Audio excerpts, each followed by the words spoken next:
저는 오늘 여러분과 함께 바람직한 부모 역할은 무엇인가 이런 제목으로 은혜의 말씀을 나누고자 합니다. 오늘은 어버이 주일이죠. 해마다 제 개인적으로 어버이 주일을 앞두고 말씀을 준비하다 보면 참 반성할 일이 많아요. 그래서 말씀을 준비하면서 늘 어렵게 느껴져요. 이 땅의 어버이는 홀로 존재하는 것이 아니라 누구나 자식과 연결이 되어 있기 때문에, 그래서 사실은 어버이날은 저 스스로도 반성하는 날이다 이렇게 볼 수가 있습니다. 사실 이 세상에서 완벽한 부모도 없고 또 완벽한 자식도 없어요. 어차피 하나님 보시기에는 다 초짜들이에요. 부모도 처음 노릇해봤고 자식도 처음 노릇한 다 초보 수준이에요. 그래서 본의 아니게 상대방에게 상처도 주고 또 실수도 하고 또 상처도 입고 그래요. 그래서 하나님은 성경을 통해서 부모 자식 간에 근본적으로 꼭 해야 할 도리를 말씀해 주셨습니다. 성경에 여러 가지 구절들이 있지만 대표적으로 자녀들에게는 내 부모를 공경하라 그랬습니다. 내 부모를 공경하라. 또 부모에게 내 자녀에게 부지런히 말씀을 가르쳐라 그랬습니다. 자기 말이 아니에요. 하나님 말씀을 가르쳐라 그랬습니다. 그래서 오늘은 그 많은 말씀 가운데서 특별히 에베소서 6장 4절의 말씀을 가지고 이 바람직한 부모 역할이 무엇인가 한번 같이 여러분과 생각해보는 시간을 갖고자 합니다. 여러분, 말씀에 의하면 어떤 가정이든 그 아비된 자는요, 아버지는 자녀들의 인생에 커다란 영향을 끼치게 되어 있습니다. 여러분, 저도 우리 아버님은 돌아가셨지만 아버지에게 음으로 양으로 아무래도 영향을 받은 아들 중에 한 명입니다. 우리 세상 아버지들은 되게 어떻죠? 사고방식이 권위적이에요. 우리 할아버지도 권위적이었고 그 윗대 손자들을 다 권위적이에요. 근데 여러분, 이 권위적이라는 것이 긍정적으로 작용하면 가정을 편안하게 하고 안정적으로 이끌고 보호할 수가 있습니다. 그런데 이 권위적이라는 것이 부정적으로 작용하면 까딱하면 가장으로서 식구들의 의견을 무시하고 독단적으로 가정을 이끌 수가 있습니다. 그래서 아비된 자는 실수하기가 쉬워요. 그래서 하나님 이걸 너무 잘 아시기 때문에 이 세상 아비들의 이 성향을 너무 잘 아시기 때문에 우리 하나님은 에베소서 6장 4절의 말씀을 통해 가지고 아비들아 너희 자녀들을 노엽게 하지 말라 이렇게 하나님께서 경고하셨습니다. 이걸 보면 가정에서 우리 아버지들이 엄마보다는 자녀들에게 훨씬 권위적으로 다가서고 또 때로는 노엽게 만드는 일을 하는 것을 알 수 있습니다. 물론 자상한 아빠도 많아요. 요즘 아빠들은 옛날에 비해 그래도 상대적으로 덜 권위적이라고 봐요. 자상한 아빠들이 많습니다. 그렇지만 대부분의 가정에서 보면 엄마보다는 아버지의 목소리가 커요. 또 여러 가지 문제로 가정사를 갖고 어머니와 다투고 또 자녀들과 다투는 모습을 보게 됩니다. 여러분, 이게 서로 대화하고 서로 이해하고 협력하는 그런 것이 없고 강압적인 이런 것이 자꾸 반복되면 우리 자녀들의 마음속에 어떤 생각을 품게 되죠? 왜 우리 가정은 평화가 없을까? 왜 우리 가정은 불화할까? 하는 그러한 고민과 괴로움과 분노가 누적될 수 있어요. 그래서 집집마다 보면 대부분 아버지에게 상처를 입어서 대화가 단절되고 관계가 소원해진 가족들이 많아요. 그래서 자녀와 아비된 자의 관계가 점점 형식적이 되고 자녀가 결혼해서 분가하면요 더 멀어져요. 그래서 어떤 집들의 딸들은요 거의 탈출의 의미에서 결혼하는 그러한 딸들이 있어요. 이건 우리나라뿐이 아니에요. 세계적인 여러 유명한 그 여성들의 삶을 보면 아버지가 너무 가부장적이고 권위적이고 강압적이어서 탈출의 의미에서 결혼한 그런 여자들이 많습니다. 근데 그렇게 결혼한 사람들은요, 또 삶이 편하지 않아요. 왜? 아주 좀 여유 있게 그 신랑 된 사람을 천천히 보고 이렇게 결혼해야 되는데 급하게 결혼한 케이스가 많단 말이에요. 나는 해방이다. 난 탈출하겠다. 그러면 실수하기 쉬워요. 그렇게 하면 안 돼요. 아무튼 이렇게 자녀가 결혼하다 보면 더 멀어져요. 이 모든 것이 사실은 하나님의 말씀을 지키지 않아서 그래요. 이 모든 것이 아버지 본인이 자초한 거예요. 그러니까 나도 이 반성을 해봐요. 나도 이 아비 된 자로서 이런 자리에 서 있지 않나, 이렇게 반성을 해봅니다. 그래서 우리 하나님께서 특별히 아비들에게 너희 자녀를 노엽게 하지 말라, 이렇게 당부하신 것입니다. 여러분, 우리 영어 성경 NIV 성경을 보면요, 우리 한국 성경은 노엽게 하지 말라, 이렇게 개역 성경 이렇게 했지만 영어 성경은요 더 직설적이에요.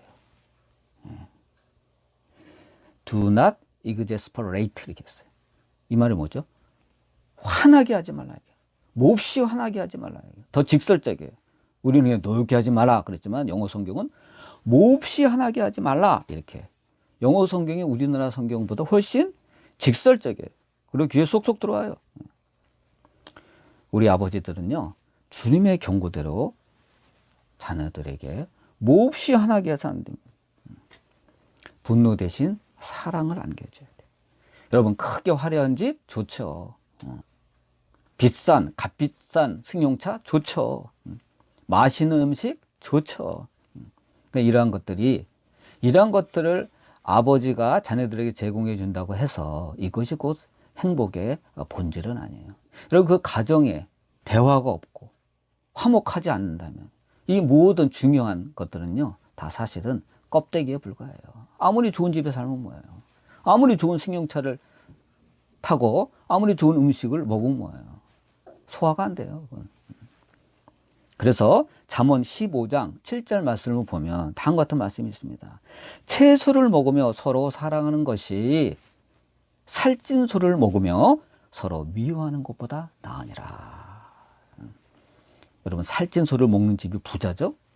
채소를 먹는 집은 상대적으로 가난한 집이죠. 근데 채소를 먹으며 서로 사랑하는 것이 살찐 소를 먹으면서 미워하는 것보다 낫다, 이 말씀이에요. 이처럼 사람이 하루를 살더라도 마음 편하게 살아야 된다. 그럼 여러분, 부모가 해야 할 일은 뭡니까? 자녀와 함께 대화하고 삶의 좋은 추억을 하루하루 만들어가는 것입니다. 이것이 자녀들에게 행복을 가져다 준다, 이렇게 말씀드릴 수가 있습니다. 그래서 하나님은요, 에베소서 6장 4절 후반절에 다음과 같이 보충하셨습니다. 오직 주의 교양과 훈계로 양육하라 하셨습니다. 네 말로 하지 말고 주의 교양과 훈계로 양육하라, 이렇게 당부하셨습니다. 자녀 교육의 토대는 하나님의 말씀이 되어야 한다는 거예요. 이 말씀을 듣는 자녀된 여러분도 마찬가지예요.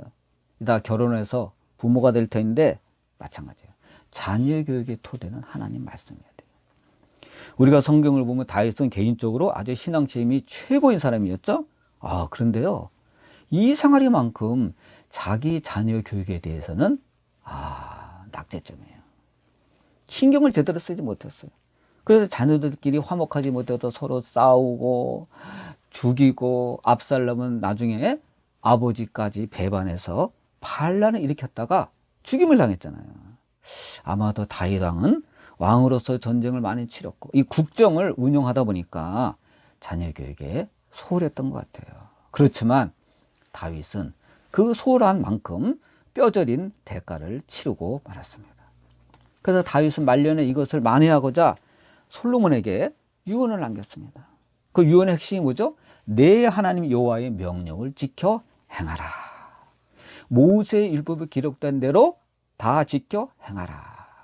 그러면 내가 무엇을 하든지 어디로 가든지 형통할 것이다. 이렇게 유언의 말을 남겼습니다. 그래도 다윗은 하나님의 사람이었기 때문에 죽기 전에 정신 차려서 주의 교양과 훈계로 양육했던 것입니다. 우리가 성경적으로 볼 때 부모가 자녀에게 주는 최고의 유산이 뭡니까? 다윗처럼 하나님의 말씀을 전해주는 것입니다. 그 중에서 가장 중요한 것은 자녀가 예수님을 만나도록 우리가 인도해 줘야 되는 것입니다. 자녀가 아무리 세상적으로 성공하고 돈을 많이 벌고 출세해도 예수님을 만나지 못하고 세상을 하직한다면 그것은 구원받지 못한 실패한 인생이 되기 때문입니다. 그래서 여러분, 부모가 가장 자녀들에게 줄 선물은 뭐냐? 거듭 말하지만 예수님을 만나게 해줘야 됩니다. 그러므로 부모는 자녀들에게 본이 되어야 합니다. 하나님의 말씀을 믿고 예수님과 동행하는 모습을 자녀들에게 보여줘야 됩니다. 가르쳐줘야 됩니다.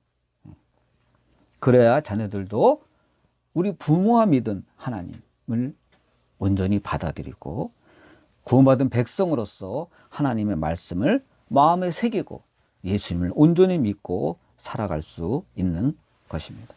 이래서 여러분, 부모는 사무엘의 엄마 한나죠. 한나처럼 내가 원하는 자녀가 아니라 하나님이 원하는 자녀로 키우겠다는 자세로 자녀들을 대해야 합니다. 그래서 여러분, 부모가 하는 그 가정교육은요, 그 어떤 학교 교육보다도 중요해요. 학교 보내면 되지, 그래가지고는 바른 인성교육이 있을 수가 없습니다. 신앙교육도 마찬가지예요. 교회 보내면 되지? 아니에요.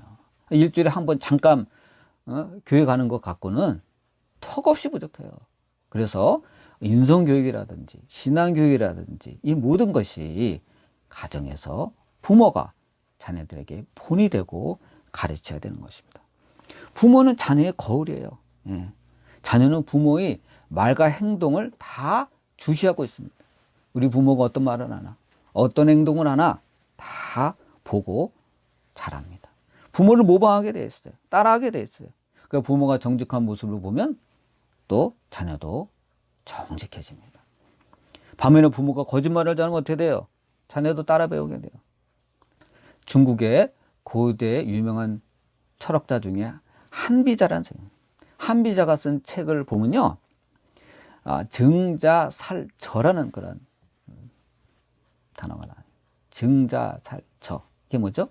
공자의 제자인 증자가 아들과의 약속을 지키기 위해 돼지를 잡았다, 이런 얘기예요. 어느 날 이 증자의 아내가 시장을 가게 되었습니다. 그런데요, 그 집 아들이 엄마, 나도 시장 엄마 따라갈래 하고 엄마를 붙잡고 늘어지는 거예요. 그래서 엄마가 얘를 데려갔다가는 시장 일을 제대로 못 보겠구나 해서 아들을 때려 놓으려고 뭐라 그러냐면, 야, 엄마가 엄마 말 잘 들어. 너 엄마 말 잘 듣고 집에 있으면 내가 시장 갔다 와서 돼지를 잡아줄게, 그랬습니다. 그 말을 듣고 그 아들은 엄마에게 떼쓰기를 그만하고 집에 머물게 됐습니다. 그래서 이 엄마가 시장 일을 다 보고 이제 오게 됐어요. 근데 집에 딱 들어섰는데, 아이고, 남편 증자가 돼지를 지금 잡고 있는 거예요. 그래서 깜짝 놀라서 그 증자의 아내가 말렸습니다. 여보, 뭐 하는 거야? 돼지 잡잖아. 아니, 그건 내가 우리 얘가 하도 따라붙고 때렸으니까 떼어놓으려고 해본 소리지 진짜 잡다는 게 아니에요. 그랬더니 증자가 뭐라 그러죠? 아이에게는 장난으로라도 거짓말을 하면 안 된다. 당신이 그렇게 거짓말하고 약속을 어기면 이 아이는 뭘 보고 배우겠느냐 하면서 아랑곳하지 않고 그 앞에서 돼지를 잡아서 삶아버렸다는 그런 이야기입니다. 아들과 약속을 지킨 거예요. 증자의 경우처럼 부모의 바른 삶이 최고의 교육이라는 걸 알 수 있어요.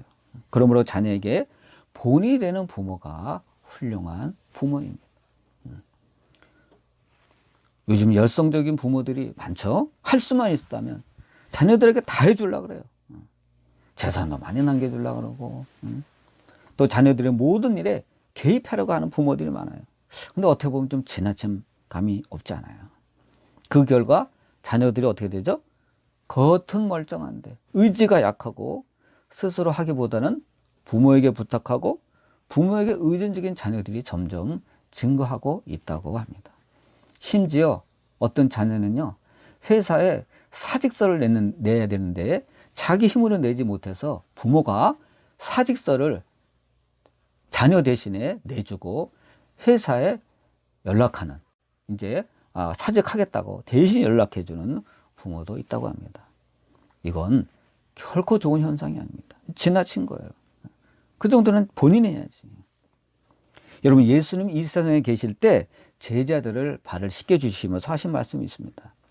내가 너희에게 행한 것 같이 너희도 행하게 하려 본을 보였다. 이렇게 말씀했습니다. 따라서 여러분, 부모된 사람은 자식들의 모든 것을 다 해줄 필요가 없습니다. 예수님처럼 본을 보이며 살면 되는 거예요. 자녀 앞에서 사랑의 본을 보이고, 자녀 앞에서 믿음의 본을 보이고, 기도의 본을 보이고, 성실한 본을 보이면 자녀들이 그것을 보고 다 따라오게 되어 있습니다. 어버이주를 맞이하면서 본문을 깊이 생각해보고 우리에게 본을 보이신 예수님의 말씀을 깊이 생각하면서 부모와 자녀 되는 여러분이 되시기를 예수님의 이름으로 축원드립니다. 아멘. 기도하시겠습니다.